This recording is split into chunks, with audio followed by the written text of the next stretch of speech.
मुद्द्यामध्ये कधी कुठे कान पडत पण नाही मारला. तू मुख्यमंत्री होतास, लोकांनीच गेट आउट केला ना तुला. आता पुढच्या निवडणुकीची वाट बघतोय, पवार साहेब मलाच करा. तुमची सत्ता कशी येईल? आम्ही काय द्यायला बसलोय? आम्ही आहोत आणि राहणार.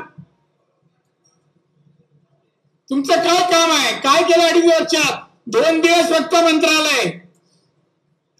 असा मेंगलट मुख्यमंत्री आम्हाला नको आहे. काही येत नाही, फायनान्स मला कळत नाही. मग काय झक मारायला आलास मुख्यमंत्री बनायला? 2 दिवस फक्त मंत्रालय.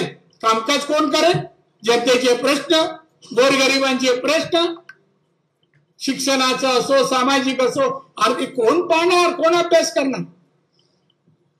आणि मुख्यमंत्री काय हो, त्याला पाहिल्यावर वाटतो का माणूस मुख्यमंत्री व्हावा? याचा मी तुम्हाला ड्रेसचा सांगितलंय. हा ड्रेस मी सिलेक्ट केलेला आहे. तेव्हा एक दिवशी रात्री घरी गेलो, काहीतरी काम मी बोलवलं मला. 9:00 वाजले होते. साहेब बोलले माझ्याकडे नाही काम, तुला उद्धवने बोलवलंय. मला गेलो वर. उद्धवने गेले होते, कपडे घातले होते, एक शर्ट पॅन्ट. आणि बोलतो साहेब थोडा बसाल का? मी हा ना, का करताय? नाही कपडे टेलर कडून आले, त्याला मी ट्राय करतो कुठला चांगला दिसतो. म्हटलं खरा, मी पण ऑब्झर्व करतो. हा पहिला शर्ट पॅन्ट घातलं, मग दुसरं काय घातलं, जॅकेट घातलं, आणि मग नंतर शेवटी हे एकच कपड्याने शरीर झाकतं ना, असं हे घातलं. आता नेहमी घालतो तू इथून पायापर्यंत. आणि मला होतं सर कसं? मी उत्तम, मला विकेट काढायचीच होती. मी उत्तम, छान दिसतं साहेब, तुमच्या पर्सनॅलिटीला शोधतं. आणि सुरूच केलं तर अद्याप काढत नाही हो, अद्याप काढत नाही. एवढा भावलट माणूस महाराष्ट्रात मुख्यमंत्री झाला, आपल्याला 10 वर्ष मागे घेऊन गेला.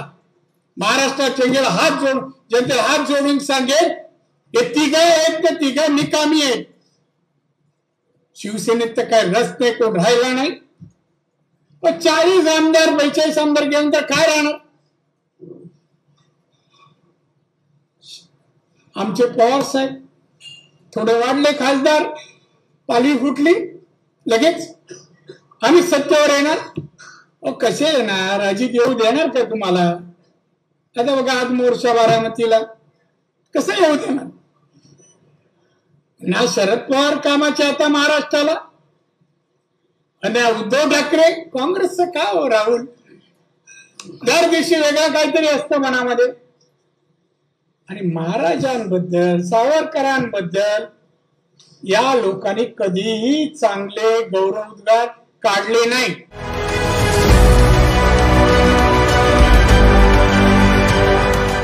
CEN न्यूज, देश प्रदेश की ताजा तरीन खबरों के लिए CEN न्यूज को सब्सक्राइब करें और रहें पल पल की खबर से हर पल बाखबर।